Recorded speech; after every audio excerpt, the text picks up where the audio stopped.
भारत जोड़ो न्याय यात्रा जब असम में पहुंची हुई है तब आरोप लग रहे हैं कि भारत जोड़ो न्याय यात्रा की कुछ गाड़ियों पर तोड़फोड़ हुई है, उनके जो पोस्टर्स हैं वो हटा दिए गए हैं। तो ऐसे तमाम आरोप लगाए गए हैं और मल्लिकार्जुन खड़गे जो कांग्रेस के अध्यक्ष हैं उन्होंने भी ट्वीट कर खास संदेश इसको लेकर दिया है कि कांग्रेस पार्टी जो है वो डरने वाली नहीं है। तो इसी पर बातचीत करने के लिए पहले आपको फैक्चुअली क्या क्या अभी तक जानकारी सामने आई है, क्योंकि अभी जयराम रमेश जी की भी प्रेस कॉन्फ्रेंस हुई थी, उसमें जानकारी कुछ निकल कर आई है, उसके बारे में बात करेंगे। ऋत्विक है हमारे साथ पत्रकार। ऋत्विक, अगर आप बताएं कि क्या क्या जानकारी अभी तक आई है, कहाँ और कब ये तोड़फोड़ हुई?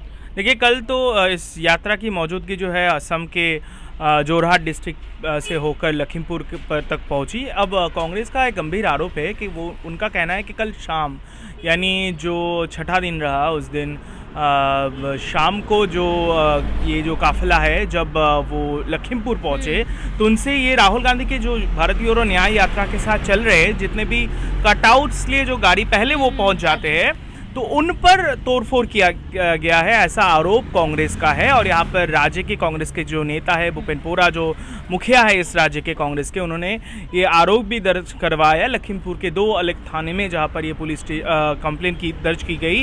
कहा गया कांग्रेस की तरफ से आरोप है कि सिर्फ तोड़फोड़ नहीं किया गया है बल्कि जो ड्राइवर्स उनके साथ थे तो उन्हें धमकाया गया कि फ़ौरन इस शहर से बाहर चले जाओ। और उसके साथ साथ ये भी आरोप है कांग्रेस की कि सड़कों पर जिस तरीके से कांग्रेस ने इस न्याय यात्रा को लेकर कई जगहों पर जो है पोस्टर्स लगाए थे उसको भी फाड़ा गया है, गाड़ियों पर तोड़फोड़ की गई। तो गंभीर आरोप कांग्रेस के तरफ से है और निशाना बीजेपी की तरफ है, क्योंकि तमाम जो भूपेन बोरा या प्रेस कॉन्फ्रेंस जिसकी जिक्र आप कर रहे थे उसमें भी कहा गया कि दरअसल कांग्रेस का आरोप है कि ये चीफ मिनिस्टर हेमंत बिश्व शर्मा की निर्देश पर ही हुआ है, ऐसा ही उनका कहना और है। एफआईआर भी दर्ज हुई है, दोनों एफआईआर दर्ज किए गए हैं कांग्रेस की तरफ से, ये कहा गया है। लखीमपुर डिस्ट्रिक्ट के 2 थाने में यहाँ पर हुआ है एफआईआर। तो उसके साथ साथ और एक गंभीर मसला वो भी उठा रहे हैं कि जैसे ही असम के राज्य से होकर जा रहे हैं, हमने देखा है कि पहले से ही देखिए जैसे वो जोरहाट पहुँचते हैं तो कैसे राहुल गांधी के जो बयान भी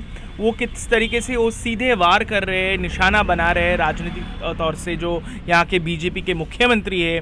हालांकि ये अलग बात है कि उनका ताल्लुकात कभी कांग्रेस से था, तो निशाना वो इस तरीके से साध रहे कि वो सबसे भ्रष्ट चीफ मिनिस्टर है देश के। इसके साथ साथ वो ये भी कह रहे हैं जैसे ये गुवाहाटी की तरफ बढ़ रहा है, ये लग रहा है कि तू में और बढ़ेगा, क्योंकि देखिए यहाँ पर वो कह रहे हैं कि आज लखीमपुर में यहाँ पर उनकी मौजूदगी है दोपहर 12 बजे। वो कह रहे हैं कि लोग उन्हें डराया गया जो ताकि वो राहुल गांधी के न्याय यात्रा में वो शरीक ना हो। जितने भी यहाँ पर दुकानें हैं उनको जो है कहा गया कि बंद रखो भाई।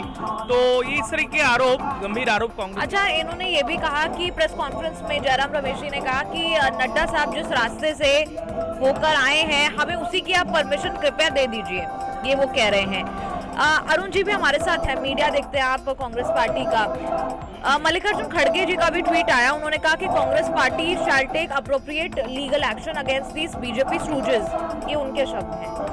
कांग्रेस हमने देखा कि असम में हमें खतरों के बादल जो है मंडराए हुए थे कि क्या यात्रा जो है उसमें खलल पड़ जाएगा, स्मूथ हो पाएगी या नहीं। उसी तरफ रास्ता बढ़ता हुआ नजर आ रहा है, जैसे ऋत्विक कह रहे थे कि गुवाहाटी में हो सकता है कि फिर कुछ दिक्कत मिले कांग्रेस पार्टी। देखिए, तो दर्शाता है कि सत्ता का दुरुपयोग किस प्रकार से किया जाता है। भारतीय जनता पार्टी के गुंडे रात में बैनर पोस्टर फाड़ रहे हैं। लोकतंत्र में इस तरह का विरोध अच्छा नहीं है। इस तरह के विरोध का हम निंदा करते हैं। ऐसी विरोध नहीं होती है। आपको अगर भारत जोड़ो न्याय यात्रा का विरोध करना है तो आप बातों से करिए, संवैधानिक तरीके से करिए। लोकतंत्र में इसका जगह नहीं है। ये हिंसा फैलाने वाले लोग हैं, ये हिंसा फैला करके ही राजनीति करने वाले लोग हैं। ये अहिंसा के रास्ते पर चलने वाले लोग नहीं हैं और हम अहिंसा के रास्ते पर चलने वाले लोग हैं। हम गांधी के लोग हैं। इस देश के लोगों के साथ जाएंगे, मिलेंगे, जुड़ेंगे और उनकी व्यथा को सुनेंगे और वही हमारा कार्य है। आज राहुल जी वही कर रहे हैं, लोगों की व्यथा सुन रहे हैं और उसको सुन करके हम उस बातों को सरकार तक के कानों तक लेकर जाएंगे। लेकिन इसे रोकने का मकसद क्या है? कहीं ना कहीं कुछ तो है। आप अगर भ्रष्टाचारी नहीं है तो आप डर क्यों रहे हैं? आप अगर गलत नहीं है तो डर क्यों रहे हैं? भारत जोड़ो न्याय यात्रा तो आम जनमानस के लिए है। गरीब गुरबा मजलूम लोग आकर के राहुल जी से मिल रहे हैं, आप क्यों डर रहे हैं? हमने तो आपका नाम तक नहीं लिया भाई। भारत जोड़ो यात्रा राजनीतिक यात्रा है ही नहीं। ना इसमें भारतीय जनता पार्टी ना कांग्रेस किसी का नाम ही नहीं लिया जा रहा है। ये तो एक न्याय यात्रा है, जिनके ऊपर अन्याय हो रहा है उसकी यात्रा है ये। आप इसमें डर क्यों रहे हैं? इस डर का कारण क्या है? और हम ये पता है तो इसलिए हम लोग डटकर खड़े हैं राहुल जी के साथ, और हम डरने वाले नहीं हैं। ज़्यादा से ज़्यादा क्या होगा? ज़्यादा से ज़्यादा क्या होगा? हमें मार दिए जाएंगे, मार दें आप, लेकिन देश के लिए हम लोग निकले हैं। भारतवर्ष के लिए अगर जान भी चला जाए तो कोई दिक्कत नहीं। अच्छा, क्योंकि लगातार गुवाहाटी को लेकर अभी भी सवाल हैं, आगे की तरफ जब बढ़ेगी और गुवाहाटी में बेहद इंपॉर्टेंट कार्यक्रम जो है होने वाले हैं, राहुल गांधी की प्रेस कॉन्फ्रेंस है वो भी होगी, उसके उस बीच में जेपी नड्डा, जो मैं अभी ऋत्विक को बता रही थी कि जेपी नड्डा से खास अपील जो है वो की है जयराम रमेश जी ने। उन्होंने कहा कि जिस रास्ते से वो गए उसी रास्ते से हमें जाने दीजिए गुवाहाटी। देखिए, हम उसी रास्ते पर जाने दीजिए, अच्छी बात का है और यही होगा, हम उसी रास्ते पर जाएंगे। और गुवाहाटी जो है वो भारत में ही है, भारत के बाहर नहीं है। तो मुझे लगता है कि Rahul Gandhi ji member of parliament भी हैं, उनके साथ भी और भी मेंबर ऑफ पार्लियामेंट चल रहे हैं। तो संवैधानिक जो दृष्टिकोण से देखा जाएगा तो उनकी सुरक्षा, उनकी व्यवस्था ये सरकार की जिम्मेदारी होती है।